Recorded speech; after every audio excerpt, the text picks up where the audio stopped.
Okay, I'm going to put up a quick poll for those of you that are joining now. We are just trying to get an understanding of where in the community you live. If you can go ahead and answer that as it comes up, it'd be greatly appreciated.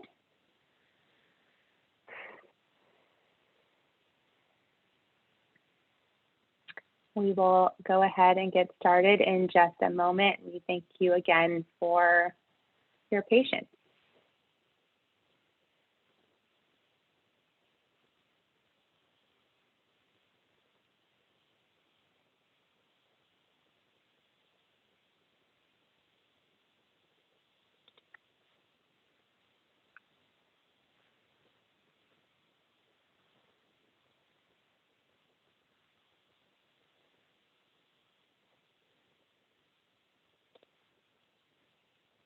All right.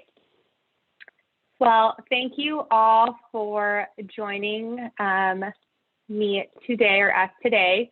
I'm going to go ahead and start our presentation. My name is Sarah Davis, and I work with the City of Oceanside. We are here today at our workshop to give some more information about the city's Pure Water Oceanside project. And I'm here with a variety of our team members. I will be doing the presentation, and they are all here to answer your questions at the end of the workshop. So I'm going to do a quick overview of their names and titles. They're going to give a nice little wave when I say their names so you guys can see them. Myself, again, I'm Sarah, Rachel Coolis, and Rebecca Cole. We are all part of the outreach team, and we are the ones that you have been talking to if you've given us a call to our construction line, and we'll be continuing to help you out throughout this project.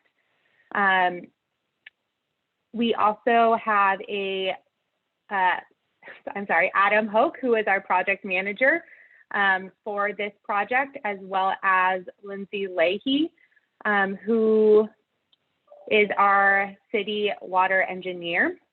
Rebecca will be the moderator for this workshop. And so if you have questions throughout the presentation, please feel free to type them into the chat and we will answer them at the end. We have a Q&A session at the very end of our presentation. Today, we're going to be going over Oceanside's water supplies, as well as an outline, an overview of the construction that is going to be occurring. So next slide. Currently, Oceanside gets about 89% of our water from hundreds of miles away, whether that means from the Sacramento Bay Delta or the Colorado River. Here in Oceanside, we are fortunate enough to have the Mission Basin groundwater purification facility, which supplies about 10% of our water through groundwater. And as part of our stewardship, we also recycle about 1% of our water for irrigation. Next slide.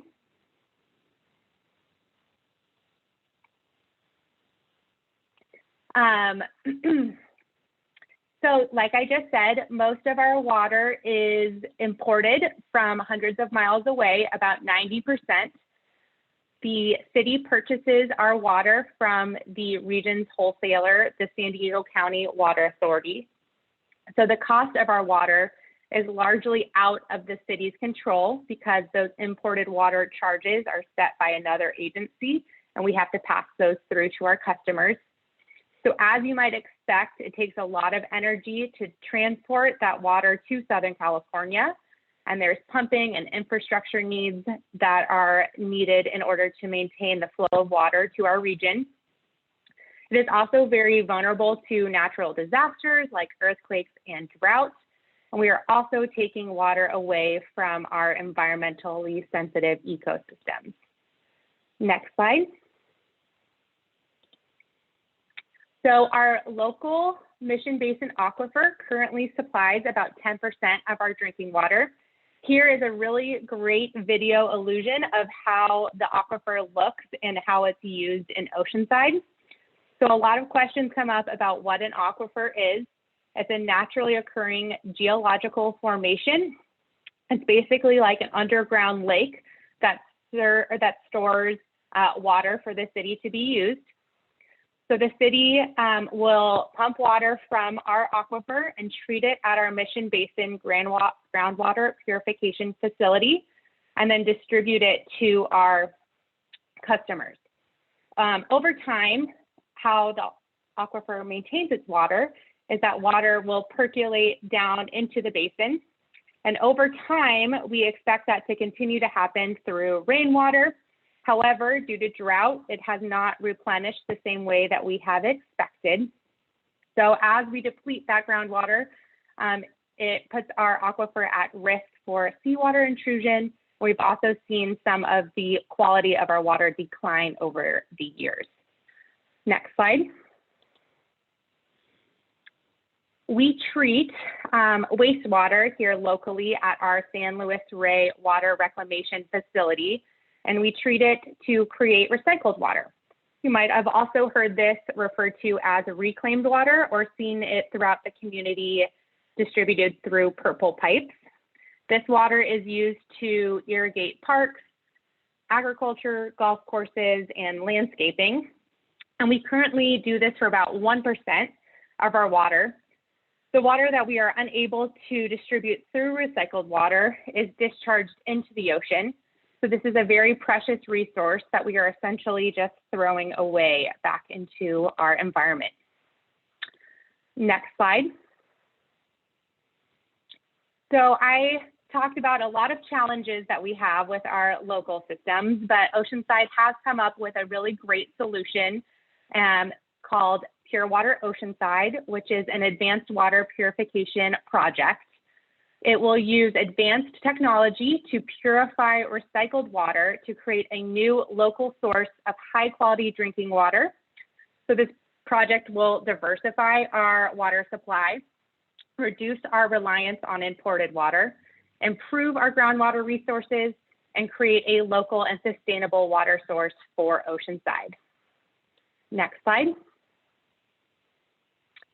Pure Water Oceanside uses state-of-the-art water purification steps that will replicate and accelerate nature's natural recycling process. The process begins with our recycled water that is purified through 3 additional steps using advanced technology. First, the recycled water goes through ultrafiltration, which filters out particles from the recycled water that are 300 times smaller than a human hair. Next, it goes to reverse osmosis, which uses ultra-fine filters that are 100,000 times smaller than a human hair. So this step removes things like salts, chemicals, bacteria, microplastic, viruses, and pharmaceuticals. Then it goes to ultraviolet light advanced oxidation, which uses UV light and chlorine to sterilize any remaining trace substances. This is the same technology that is used to sterilize surgical equipment and baby food jars. Then this highly cleaned and pure water is injected into the Mission Basin aquifer, where it is blended with a naturally occurring aquifer water. It will remain in our basin before we extract it again using our already existing infrastructure at our Mission Basin groundwater purification facility, where we will treat it again using reverse osmosis and then send it out to delivery to our customers. Next slide. So here again is a really great illustration that shows exactly what is occurring regarding the injection wells. So you can see the water being injected into the Mission Basin aquifer, blending and then extracting at our facility. This injection well is what we are talking about in terms of construction at Alipaz Court. Next slide. So let's talk about the project schedule really quick. Pure Water Oceanside has been a plan since the early 2000s. The City Council of Oceanside set a goal of a 50% local water supply by 2030. So the city began planning and studying what we can do to reach that goal.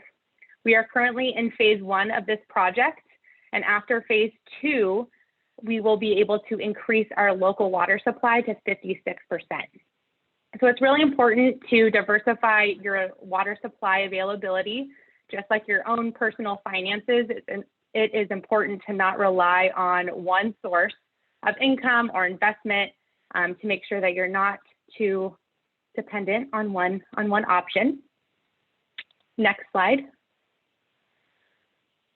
This project will result in creating 3 to 5 million gallons of water a day. This is highly clean, safe, drought-proof, and environmentally sound.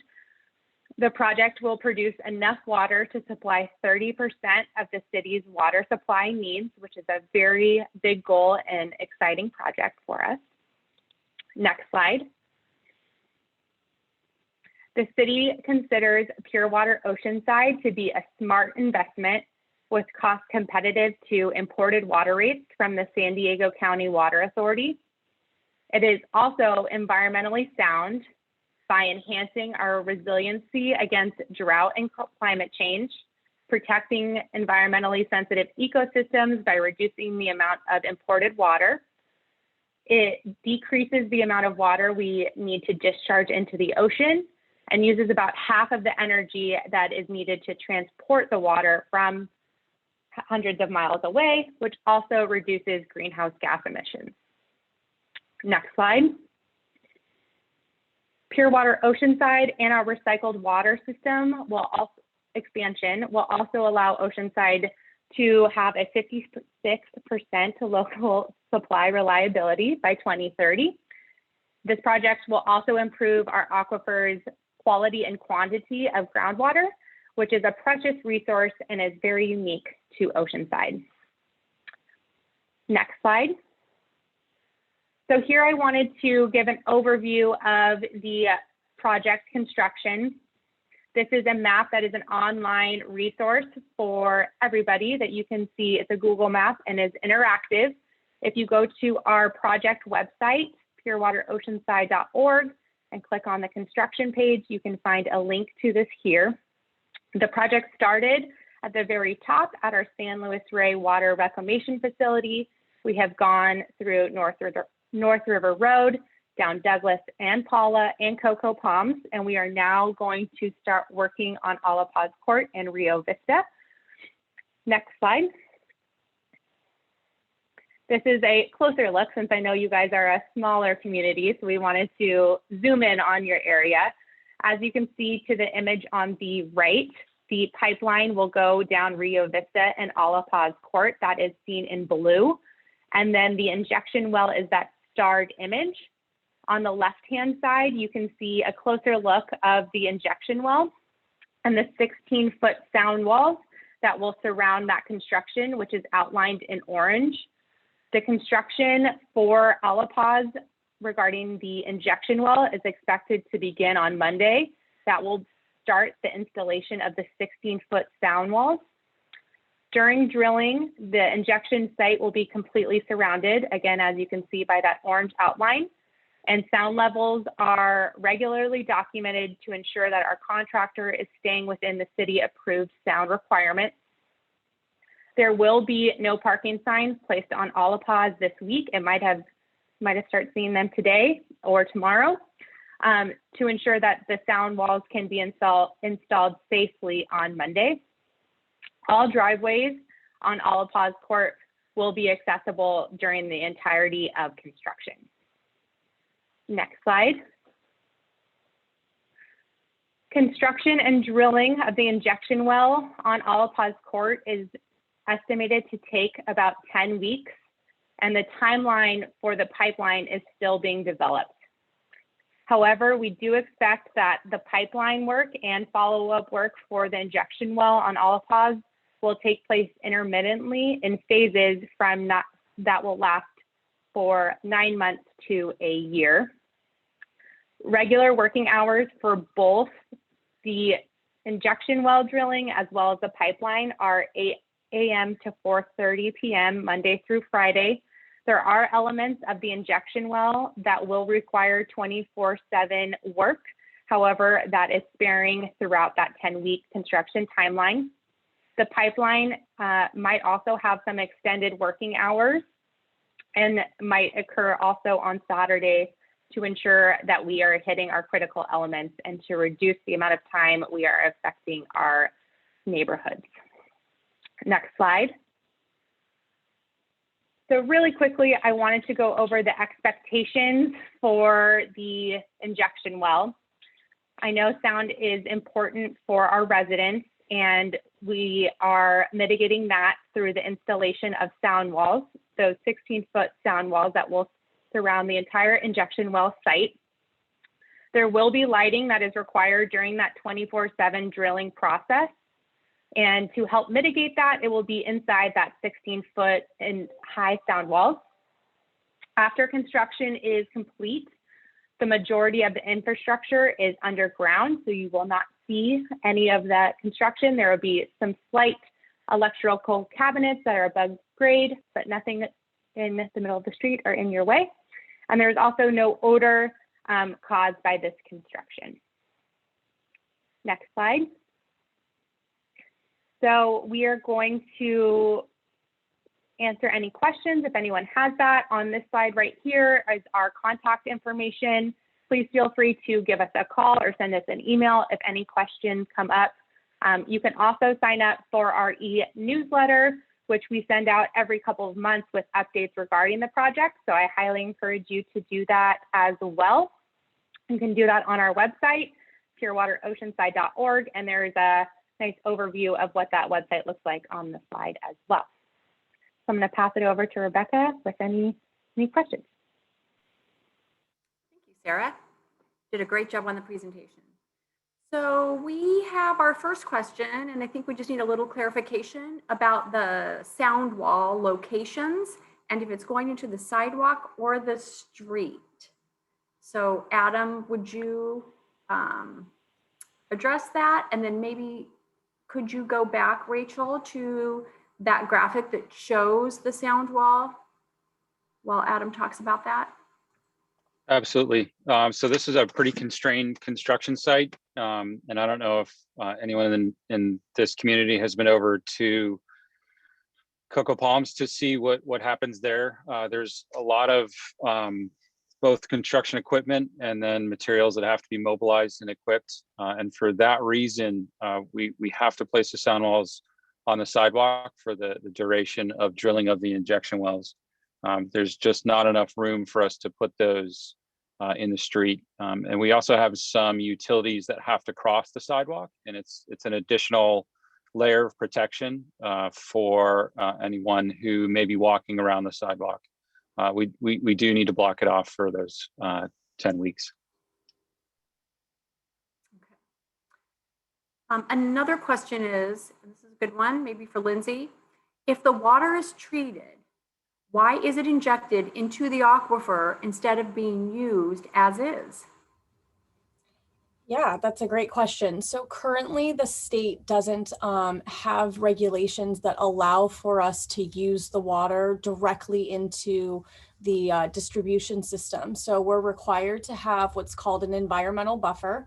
So in this case, we're using the aquifer as that environmental buffer where the water can be held for a specific amount of time for us to monitor the quality until we pull it out. Adam, this is for you. Where will the electrical cabinets be located?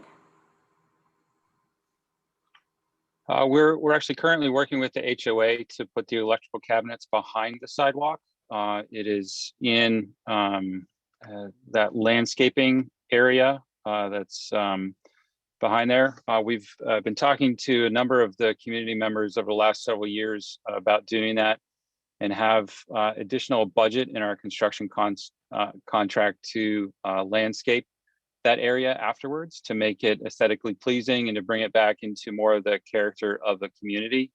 All of that has to be discussed yet, but we have efforts set aside to do renderings, which are basically 3D pictorials of what we'd like to propose for that area. And so that's the process that we're looking forward to. with the community.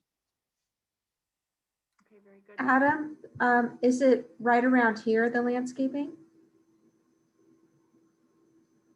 I don't know if you can see my pointer. I can, yeah, correct. It's just to the south. There's a storm drain entryway in the sidewalk, so it's just to the south of there. Yeah, right. It's right about there. Okay.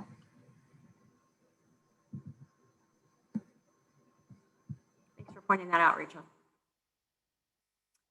So for those that ask questions, if you need follow-up questions or a little clarification, if we didn't quite answer your question, you can ask again. There's a comment that they really are not happy with the fact that the sidewalks will be blocked, and to whatever we can do to leave the sidewalks accessible for pedestrians and maintenance of the landscaping would be appreciated.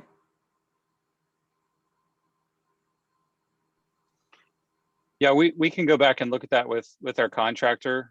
We've already looked at it and discussed it in depth, but we're happy to go back and have those conversations again. We recognize that it's going to be a disruption to the community, and we're working to minimize what that is. So we'll take a look at it again and see if there's something we can do. Right now, again, they are planned to be in the sidewalk, but I'll have those conversations tomorrow to see if there's any flexibility on that. And then when will the streets be repaved after the project's complete?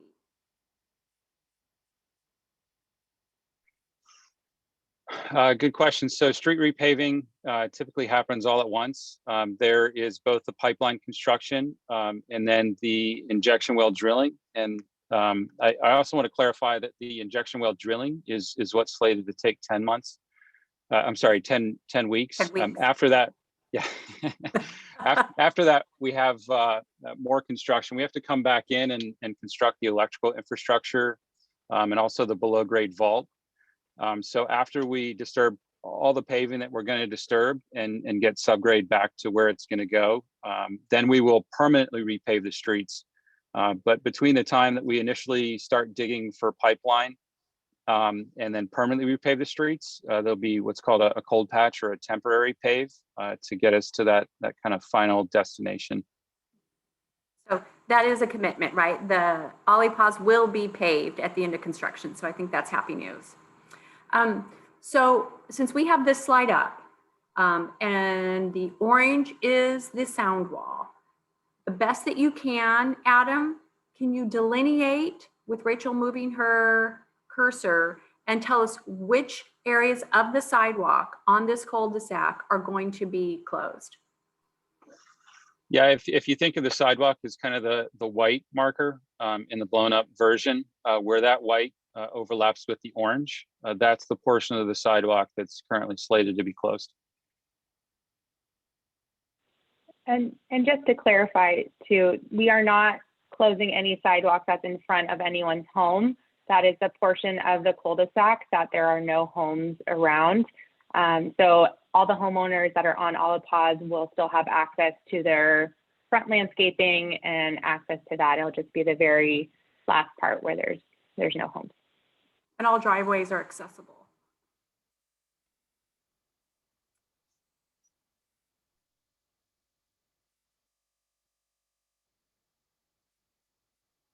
So we have a question. If there's interference with their quality of life during construction, Sarah, can residents be relocated? That's a great question. And we, as a city, greatly understand the impacts of construction to our community and are trying to reduce that in any way possible, which is why we are installing those sound walls. Like I said before, most of the sound wall construction or the injection well construction will occur during the day. So from 8 to 4:30 are our times. This is our third injection well. And I don't know if you are aware, but we have been doing construction on cocoa palms for quite a while. They have had 2 injection wells and 2 monitoring wells on that street. And they have been right up against our residential homes, and the city has done everything in our power to ensure that we are not hindering the quality of life of any of our residents that are impacted by this construction. So we are here to help you, and we have mitigation efforts in place to ensure that we are not impacting our residents. We can give you earbuds and all types of measures if there are problems, but those sound walls are up there to help mitigate that. And our contractors are taking regular sound checks throughout the day and night during that process to ensure that we are not going above our required sound rules. And Sarah, you alluded to the next question, but let's be specific for this answer. How often will the sound be checked, especially during the 24/7 construction, Adam? Are they doing that hourly? They really do it on an as-needed basis, and I say that because the phases of construction, they go in various forms of noise. So sometimes you have louder construction and not. We typically take it during the noisiest parts of construction so that we can capture kind of the worst case value for what you're going to be hearing or what our equipment and materials are supposed to be mitigating. And I'll also add on that, we have numerous layers of sound checking in there. The contractor has a device to check the decibel level. Our construction manager also has a device to check sound, and city staff, when they go out to do inspections, we also check the sound. So there are numerous people aggregating information and taking readings at various times. And just for example, I'm looking at a report right now where in a single day, we've checked the sound up to 20 different times and at different locations around the sound wall, just to ensure that during those operations, we are within what's allowed for the contract. And what material is the sound wall constructed of?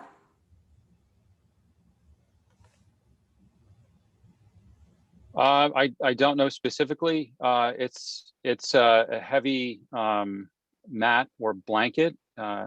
If you remember high school gymnasiums, they have that foam padding that's on a wall. That's what it closely reminds me of. So it's a physical barrier with then some sort of buffering or padding, and then it's the same physical barrier on the other side. For the structure, I don't know if you know what K-rail is, but it's basically a long concrete thing. You see it on the sides of highways. That is what anchors the sound walls in place. And then there are structural steel supports that also hold the panel frames in place. Thank you. And then Sarah, let's go back just a little bit about the quality of life issues that folks, who aren't used to construction impacts can experience. So, residents are staying home. It's a pandemic. We're tired. They might have a dog that barks when people walk by, like I do. And so how will we as a team mitigate this? Yes, and everybody is staying at home. Most people are staying at home during the pandemic, and we started this construction on Cocoa Palms pretty close to the start of the pandemic. So we have really tried to mitigate any effort to help make sure that everybody who's either working from home and you're on Zoom and you can't have that construction sound behind you, or you might need a rest. Those sound walls really do help mitigate that impact. The sound walls, as they go up, you will hear them, but I promise once they're up, they do make a great impact. And if you are having problems throughout the construction process, we are here to help you and address that and help mitigate and provide resources to our residents. So that construction line, it is a voicemail, but it goes directly to myself, Rachel, and Rebecca, and that's to ensure that we are ready and able to give you a call back as soon as we get that voicemail, because we know how impactful construction can be. So we do really want to make sure that we're available to our residents in these areas. And we thank you for your understanding during this construction process. And it's important to know for everyone who's watching, there is a recording of this, so you'll be able to reference it back. and see the presentation again too. And if you wanted to email our team, we can send you any additional information, pieces of the PowerPoint that might help you.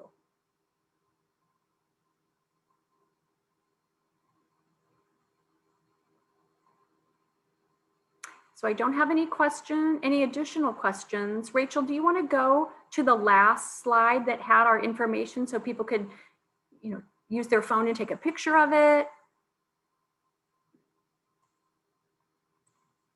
So they have it handy in case we went too quick at the end. So again, that's our And this contact. information, Oh, go ahead. sorry. I was going to say this information is also on the flyer that you received in the mail or at your door, depending on where you were located, or both. So you can also see it here. So either way, hopefully you can have it up on your door. And again, we are more than happy to help with any questions or concerns you have during construction.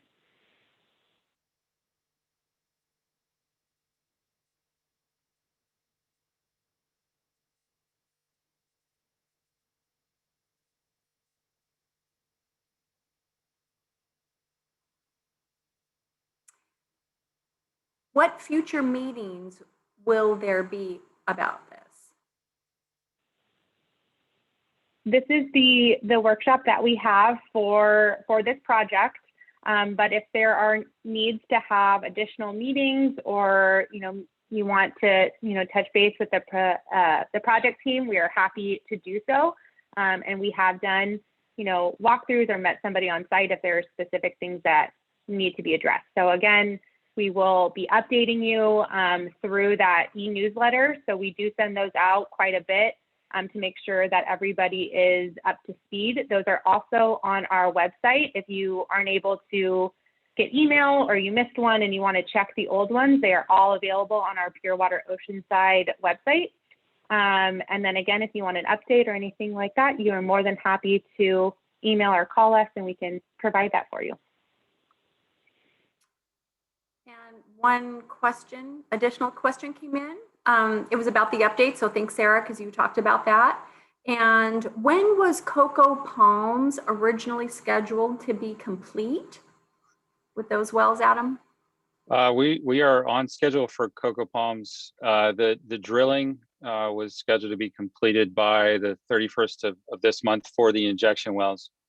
And so we're ahead of schedule on that. For the vaults and all the infrastructure that's going in, we're currently on schedule to be completed in late August or early September. That's great news. Okay. So again, we can't stress enough to sign up for the e-newsletter because that's related to this project. If we have very time sensitive information that we need to get to you, we will put it on your doorstep, and don't hesitate to call us.